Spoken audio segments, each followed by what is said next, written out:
Olá pessoal, vamos agora falar um pouco sobre as dicas que nós temos para a sua prova da PM Espírito Santo, que será feita em 2024 pela banca IDECAN.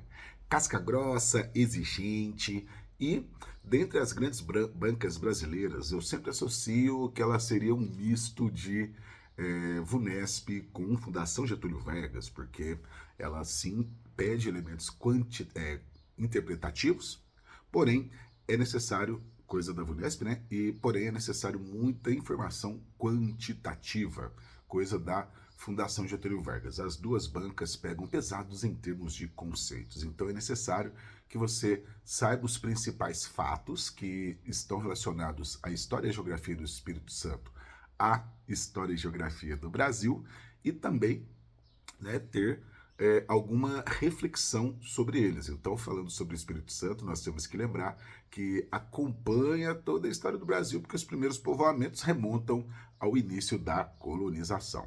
Então, podemos nos remeter aí à presença dos padres jesuítas, né? Podemos nos remeter aí ao cultivo da cana-de-açúcar, dado que nós ficamos, né? Entre Salvador, que era a capital, e mais tarde transferida para o Rio de Janeiro.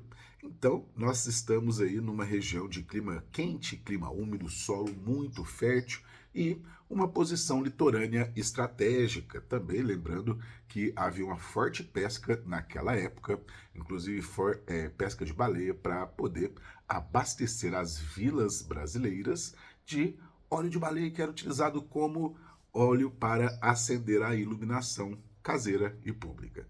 Tá beleza? Então, pessoal, no século XIX, lembre-se que o ciclo do café começou a se expandir pelo Espírito Santo. Foi a época também da imigração europeia, então recebemos imigrantes de diversas localidades da Europa, inclusive da Alemanha da Pomerânia, né?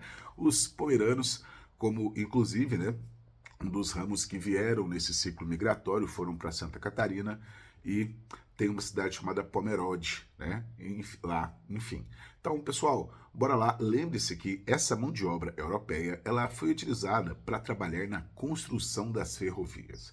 Aí você já encontra um ponto de conexão da história do Espírito Santo com a história de Minas Gerais, que é a construção da estrada de ferro Minas Vitória, tá beleza? Então, desde o século XIX, nós temos uma baita discussão sobre a importância de Teófilo Otoni, que esse proeminente político mineiro, ele foi um dos primeiros a respeitar a particularidade dos indígenas e não simplesmente expulsá-los das terras, como era feito via de regra, mas negociar as áreas, né, que seriam possíveis fazer tal empreendimento, tá? Então, vamos fechar por aqui, lembrando que falou do Espírito Santo, você tem que lembrar de Getúlio Vargas, tem que lembrar da Companhia Vale do Rio Doce, tem que lembrar dos portos, tá?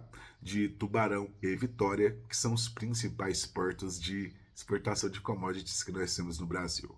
Somos o estado com destaque na produção da celulose e também na extração e produção de mármore, entre outras rochas ornamentais. Então é isso aí, pessoal. Ficamos por aqui. Eu sou o professor Sérgio Henrique, estou sempre contigo. Um grande abraço, bons estudos e foco no sucesso.